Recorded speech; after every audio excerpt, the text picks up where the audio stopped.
Hey all, this is a short video for the lead guitar part for Let It Be Known by Worship Central and how our church does that. So the song starts out with drums and then it goes into the intro, and I'll normally do one or two things depending on how the night is.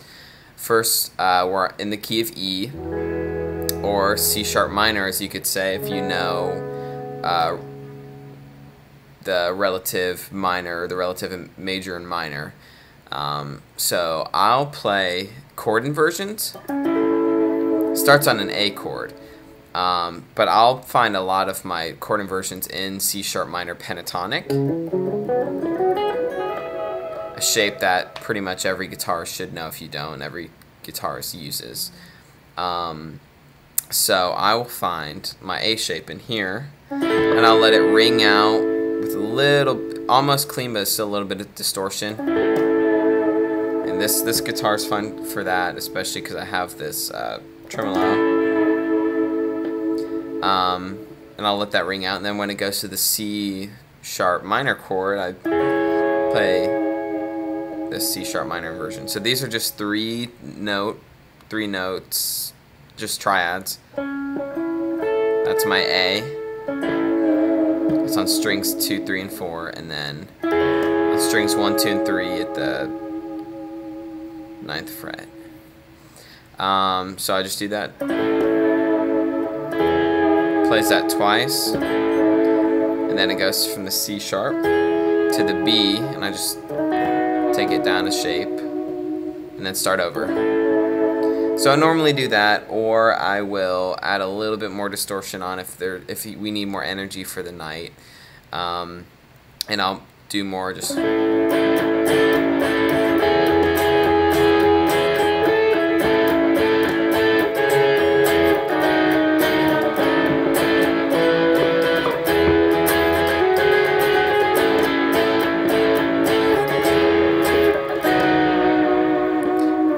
Then it goes into verse 1. In verse 1, I keep it clean, and I'll do one of two things as well. Sometimes I'll use my neck pickup, and I'll do similar to what I just did on the intro. So that's when the vocals are singing, and then I have that delay on there, and take the delay off for that hit. But I'll do that, or I will do like a funky, kind of a funk rhythm, like a.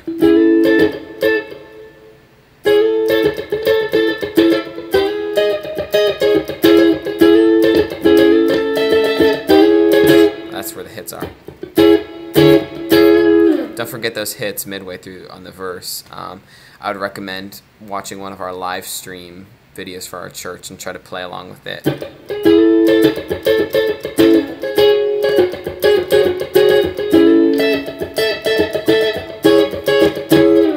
And then into the chorus. So I bring back more distortion and a lot of delay, and this is just a practice setting that I use for these videos, but just a ping pong delay, but quite a bit of feedback, and it's in there pretty prevalently. But I start here. It starts on an A, so it's like the top uses that top note of that A, and I just play two notes, and it mimics the melody.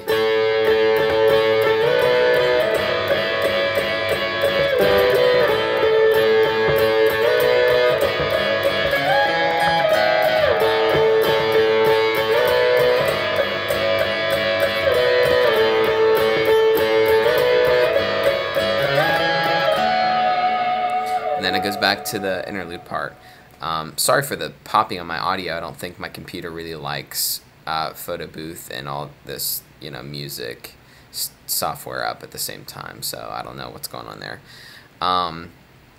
But so that's pretty easy. It's just the same shape. A. It's 11th and 12th fret. Pretty much when it comes to notes like this, I'm just playing thirds.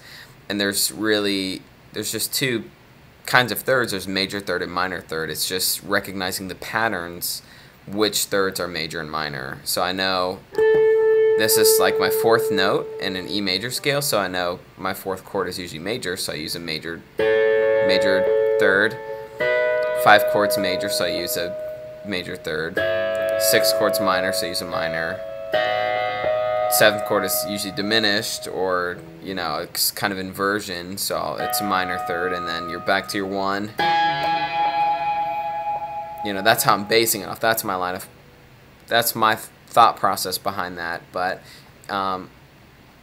you play so fast that, like, I play that so fast I don't think about that. I just know the patterns. So if you just need to know the patterns, like, you should be able to play thirds, like starting here, E, and go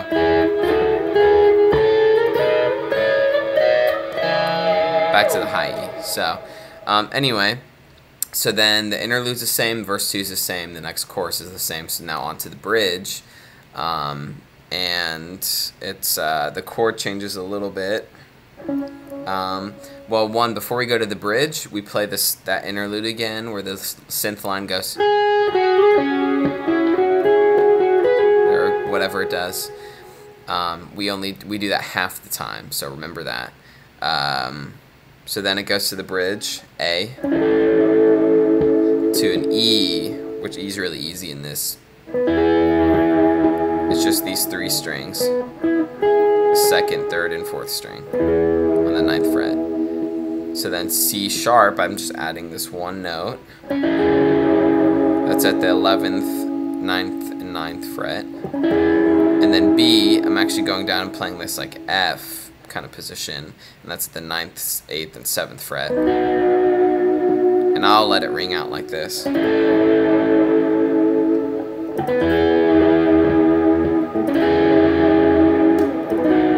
usually probably have it a little more clean though.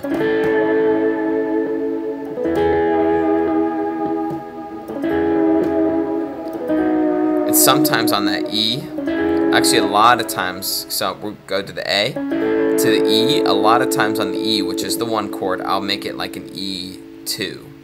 Or an E add 9, same thing. So instead of this, I'll go,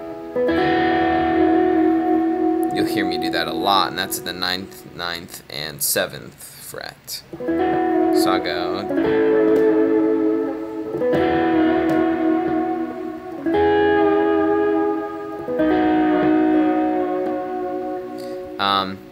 I do that as long as it stays down, and sometimes I won't come in right away, and it just depends how the night is. I'm kind of a flowy player, so I might stay out and I might add like I've done before where we've played that, and I've done kind of like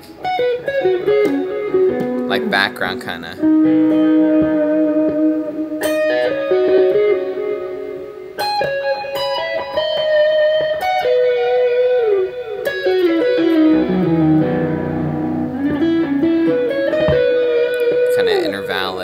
Stuff.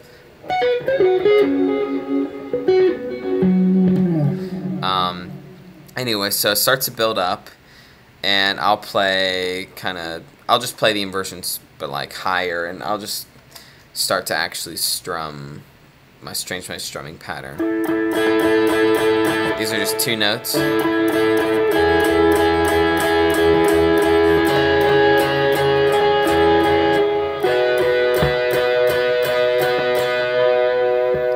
And then the good thing of this, I'll go to like I'll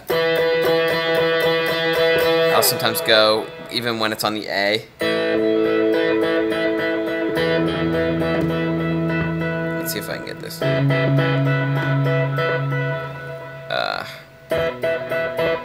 So those 2 notes, you can use that like over any chord progression. They're very neutral sounding. So when I start to build,